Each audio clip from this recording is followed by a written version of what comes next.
So, what is the philosophy of Sujok therapy? So, Sujok therapy में 5 basic fundamentals है जो most ancient civilization है. जहाँ Chinese acupuncture, Korean acupuncture, Indian chakra system, Egyptian diamond nervous system और Mesopotamian spinal nervous system. એટલે સૌથી વધુ વિશ્વમાં ઓલ્ડેસ્ટ સિવિલાઇઝેશન આ 5 જ છે. આ 5 સિવાય બીજું કોઈ સિવિલાઇઝેશન નથી જે ઓલ્ડેસ્ટ કહી શકાય.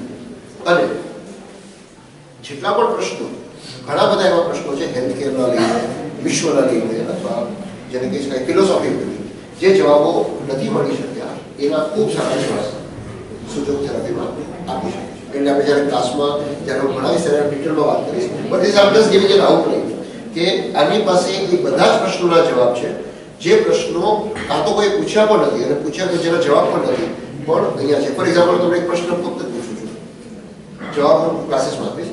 પણ અહીંયા આપણું માથું છે એક જ છે. ચેસ્ટમાં 2 ઓર્ગન છે, લંગ્સ અને હાર્ટ, અને સ્ટમકમાં ઘણા બધા ઓર્ગન છે. આવો જ ઓર્ડર શું કામ છે? માથું અહીંયા કેમ નથી અથવા ચેસ્ટ નીચે કેમ નથી? દેખાય નહીં એટલા માટે. કેમ જાનવર નથી જોઈ શકતા? બોલો સ્નેલ હોય છે એની પાસે મગજ નથી, જે રેપ્ટાઇલ્સ એની પાસે પણ મગજ છે. એટલા માટે કે આપણે જ્યારે ડોક્ટર હ્યુમન બીંગ સૌથી વધારે ઇન્ટેલિજન્ટ એટલા માટે છે કે આપણે એવું માનીએ છીએ કે આપણે એક્સપ્રેસ કરી શકીએ છીએ ઇમોશન્સ છે. પણ ફક્ત એટલું નથી, આપણા શરીરની રચનાથી લઈ, આપણા સેક્સ ઓર્ગનની પોઝિશનથી લઈ અને આપણી અંદર જે 6th સેન્સ પણ આપવામાં આવી છે એ ઘણી વધારે છે. એટલે આપણા શાસ્ત્રોમાં બધું લખ્યું છે, અનફોર્ચ્યુનેટલી બધું સંસ્કૃતમાં લખેલું છે. એટલે તમારે થોડું સંસ્કૃત શીખવું પડશે વધારે, ફક્ત હેલ્થ પોઈન્ટ ઓફ વ્યૂ નહીં, વધારે શીખશું તો આ બધી જ વસ્તુઓ એની અંદર ડિટેલમાં લખેલી છે કે ઇવોલ્યુશન પ્રોસેસમાં રેપ્ટાઇલ્સથી લઈ અને આપણે જ્યારે હ્યુમન બીંગ બન્યા એમાં કેટલી કેટલી વ્યવસ્થાઓ આપણી બદલાઈ છે. Right? So it's not only the expression power, but brain અહીંયા છે, આંખો અહીંયા છે, કાન આંખથી નીચે છે. આ બધાની પાછળ એક લોજિકલ રીઝનિંગ છે. So that you can understand. So as V C કે આપણી આ વ્યવસ્થા આપણી ઇન્ડિયન વ્યવસ્થા છે જેમાં આપણે 7 ચક્ર, સહસ્રારા કોટિને આપણે એડ અને 3 નાડી આપણે વધારે માનીએ છીએ, ઈડા, પિંગલા અને સુષુમ્ના. આપણી વ્યવસ્થા પણ એકચ્યુઅલી જોવા જઈએ તો આયુર્વેદમાં 72,000 નાડીઓ છે. આપણે 3 નાડી ઉપર જ કામ કરીએ છીએ. પણ આયુર્વેદનું જે રિયલ સાયન્સ છે એમાં 72,000 નાડીઓ છે. અને જો તમે 72,000 નાડીઓ રીડ કરતા શીખી જાઓ તો તમારી વધારે, અમારાથી વધારે સારામાં સારો ડાયગ્નોસિસ, ઇવન MRI અને CT સ્કેન પણ નહીં, ઇફ યુ અન્ડરસ્ટેન્ડ ધેટ. એવું જ કંઈક ફિલોસોફી ચાઇનીઝ લોકો પાસે. ચાઇનીઝ લોકોને એવું માનવું છે કે આપણા શરીરમાં 14 ઇમ્પોર્ટન્ટ ઓર્ગન્સ છે, જે 14 ઇમ્પોર્ટન્ટ ઓર્ગનને એનર્જી સપ્લાય મેરિડિયન દ્વારા થાય છે. એ 14 ઇમ્પોર્ટન્ટ ઓર્ગનમાં બ્રેન છે, હાર્ટ છે, લંગ્સ છે, લીવર છે, સ્મોલ ઇન્ટેસ્ટાઇન, લાર્જ ઇન્ટેસ્ટાઇન, આ બધા જે ઓર્ગન છે આ બધા જ એક ઓર્ગનને એક એનર્જી સપ્લાય છે અથવા જેને કહી શકાય મેરિડિયન છે. ચાઇનીઝ લોકોને એવું માનવું છે કે આપણા શરીરમાં જે 14 સિસ્ટમ્સ છે એ 14 સિસ્ટમ્સ 14 ઓર્ગન કંટ્રોલ કરે છે. For example nervous system control કરે છે, સર્કિટ સિસ્ટમને હાર્ટ કંટ્રોલ કરે છે, રેસ્પિરેટરી સિસ્ટમને લંગ્સ કંટ્રોલ કરે છે. તો જ્યારે પણ સિસ્ટમમાં કોઈ પ્રોબ્લેમ આવે તો એ પ્રોબ્લેમને સોલ્વ કરવા માટે તમારી પાસે એવા ચેનલ્સ છે જેનાથી તમે સિસ્ટમને અથવા ઓર્ગનને તમે રીએક્ટિવેટ કરી શકો. જેમ કે આપણે ત્યાં ફેન છે, લાઇટ્સ છે, સ્વિચીસ છે.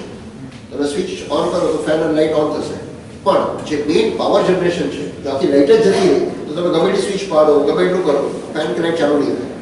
Right? So what we know is a connectivity of fan and light, switch board. But there is something beyond, that is this energy system.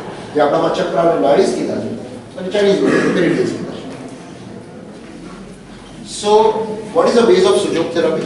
So it's a basically simply energy flow. જે મેં કીધું કે આપણે ત્યાં પણ જે 70,000 નાડી છે એમ ચાઇનીઝ અને સુજોગમાં પણ એનર્જી ફ્લો થેરાપી શરૂઆતમાં કીધું હતું કે we work with the energy flow therapy.